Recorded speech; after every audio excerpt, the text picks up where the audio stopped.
Hello, world. This is TJ Morris, and you're listening to ET Radio. Welcome aboard, all you ground troops spinning around smartly on the planet and out in space. Welcome to the cosmos.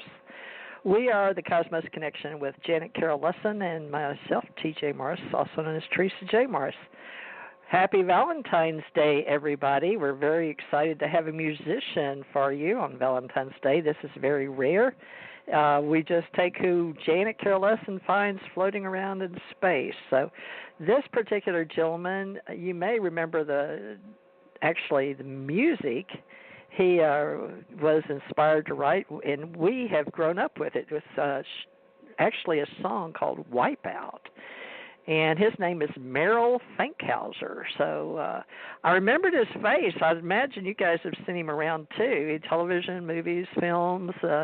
There's some pictures on here for TJ Morris ET Radio you can see and see if you don't remember him. Sort of a surfer-looking dude, very good-looking, handsome man. And now he's up there with me and Janet hanging out, but he's still hanging out with a big name, so he's considered an A-lister. And we're excited because he lives over in California. Janet Carroll Lessin's coming to you from Maui, Hawaii, and I'm coming to you from Gulf Breeze, Florida. So without further ado, let me get Janet on here, and then we're going to read to you about this diverse and interesting gentleman that she has interviewed before and brought us on Valentine's Day. So let me get Janet on here. Janet Carroll Lessin, are you there? Can you hear me? I'm here. Aloha. It's good to be here. Just want to let you know we have storms, so if I'll fade away, I'll try to come back on something else. I can call back in. But we do have storms here in Maui, Hawaii. Oh.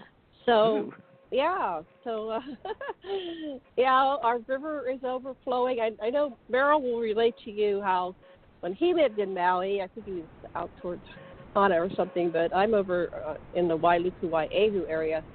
For those who are familiar with the Hawaiian Maui Islands, it's like Iao Valley, our little, we're the second river. There's 4 rivers that come from the West Maui Mountains.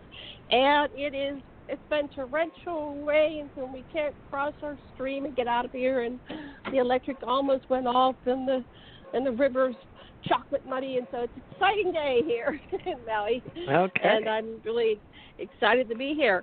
What else do you want to know? Tell me about this guy, Merrel. Now, apparently, he's lived in Louisville in California, and he's been over there close to you, too, but he has a big record. I mean, he even told me that he played with Willie Nelson in Texas. So he's played with Jan and Dean, which I'm real familiar with, out of Kentucky, where he was, I guess, born over there. We'll make sure he tells us firsthand information on himself. But everybody loves Jan and Dean, and his pictures are up everywhere. I used to eat, like, regularly lunch every day and got to meet one of them. I don't know which one, with the producer that lived right there over in Central City, which is close to where I was living in Beaver Dam. But did you meet him, or you've just interviewed him several times? Or tell us what you... No, I've interviewed Merrel a couple times. He's a friend of the world-famous Steve Elmore, who's a UFO researcher. Good old Steve.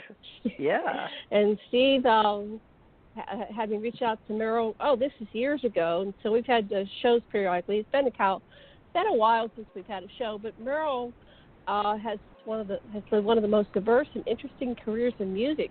He was born in Louisville, Kentucky, and he moved to California when he was 13 years old. He went on to become one of the innovators of surf music and psychedelic folk rock. His travels from Hollywood to his 15-year jungle experience on the island of Maui have been documented in numerous music books and magazines in the United States and Europe. And he gained legendary international status through the field of rock music, and his credits include over 400 songs published and released. He is a multi-talented singer, songwriter, and unique guitar player whose sound has delighted listeners for over 50 years. And anyway, there's some kind of book that refers to, but he's he's played and sung with the greatest, and his latest he's in a, you have to tell us about it, but he's in a UFO, let me pull that up, a UFO, I was trying to he's like an ET, a recipient of inspiration, which is, we're really excited about this, folks, because it's really, a lot of famous names are coming forward with their music in the extraterrestrial a genre, which, this is T.J. Moore's E.T. radio, so we specialize in E.T. divination, inspiration, and you guys know I'm a psychic medium, so this is exciting. I'm with BMI, and he's with ASCAP, and you musicians will know what we're talking about, but this guy actually gets a real paycheck. He actually gets royalties from songs. So, he's like a been there, done that kind of guy. So I'm really excited to have him on the show and give us firsthand experience, professional musician, and not just singer-songwriter, which... Go ahead. Let me finish what I was saying about Electica, okay? And yes. It's a unique and exciting concept album called Electica. It's a brainchild of Joanne Summerscales. And I was on her show once, founder of the etnewsroom.com. And if you look at the album cover, I'm going to put it on the website. I'm just capturing the image of it. But it's an amazing picture. Looks like Sgt. Pepper's. But if you look through all the characters, Club Band. It's got Dr. Stephen Lear and Jim Mars and Travis Walt. It's got all the UFO people.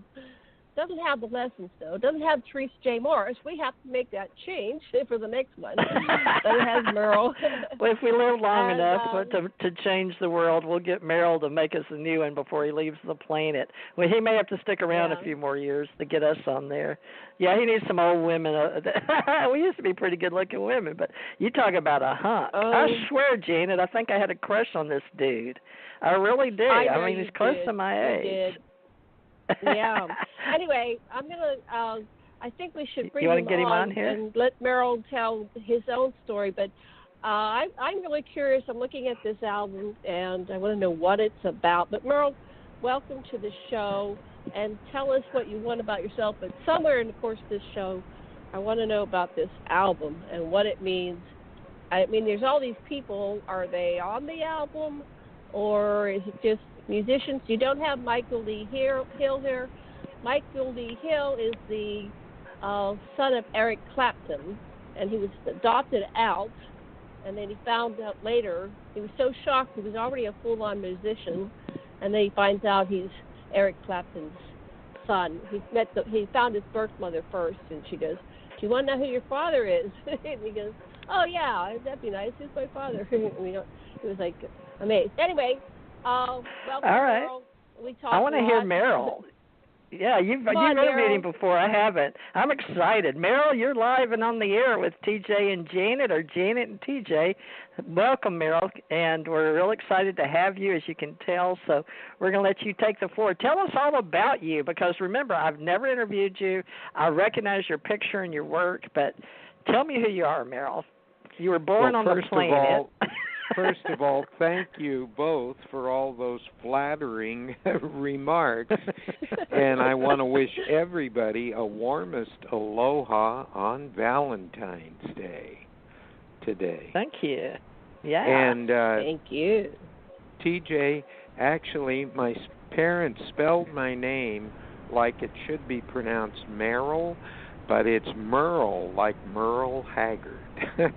All right, Merrel. Yeah. Okay, so, okay, yeah. I saw Merrell, so I apologize. Yeah. Merrel. Yeah. But, yeah, I swear I have known your picture and your work, but I'm really shocked. So, finally, after all these years, in my mind, I get to hear the voice and know at least the ET energy that goes with that. So, I'm real excited to make your acquaintance in the sound waves, Merrel. I will say it properly now, Merle Haggard. Thank you. Merrel Fankhauser. Now, please tell me, is Fankhauser German or Dutch or Swiss, or what is Swiss, the origin of that? And my grandparents actually came from Bern, Switzerland in the late 1800s, and they settled in parts of Ohio, actually, where there was like homestead land back then.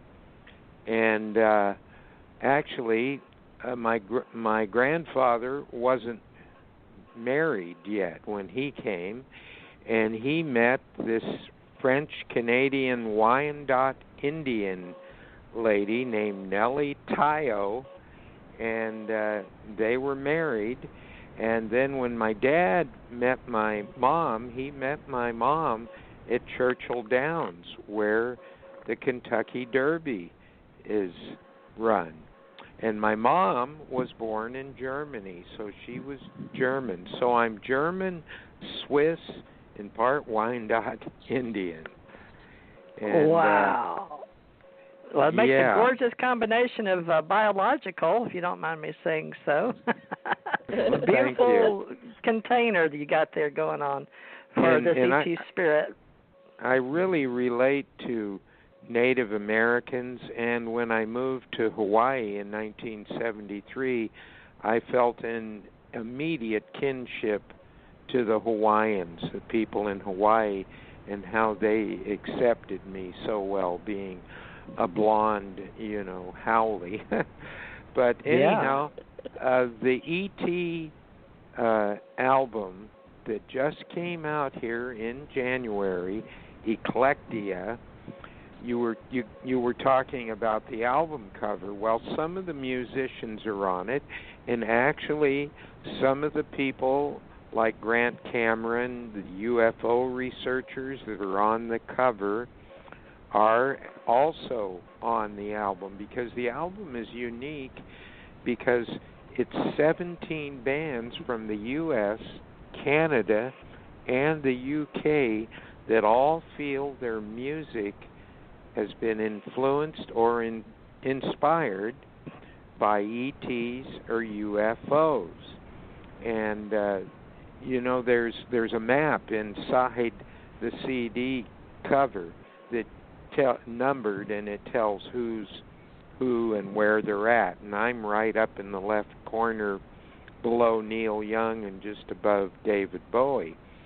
But it has so many UFO researchers on there. I think Janet would be able to pick them out better than I would. And actually, people are emailing me now asking me, who is this and who's that? So I open up the album jacket, and if they don't have it, I can find it and tell them who it is, and I recognize Stanton Friedman on there. But it's a unique concept, because you're right. They copied Sgt. Pepper's Lonely Hearts Club Band, and where the Beatles stood down at the bottom, they have 3 gray aliens. And Daniel Valet is the one that put this all together, the graphic artists, and he's also a musician, and I think he did a really good job. And I didn't realize that there'd been several parody covers of Sgt. Pepper's, and one of the first ones was done by Frank Zappa. So the cover itself is getting a lot of attention, and now I've been promoting the album through my hot list of 350 radio stations that play me regularly for years. And so I first started sending MP3s to the ones that I thought this music would fit their format. And I've got it on a little over 100 stations since around I started working on it the second week of January. So I think we're doing pretty good, and we've got it on some stations in Europe and Spain, Britain, Germany, France, and Greece. And my song leads off, they chose my song, Calling from a Star, to lead off the first disc, the first song, and Joanna Summerscales gave it a nice introduction, and she is the one that had the idea to do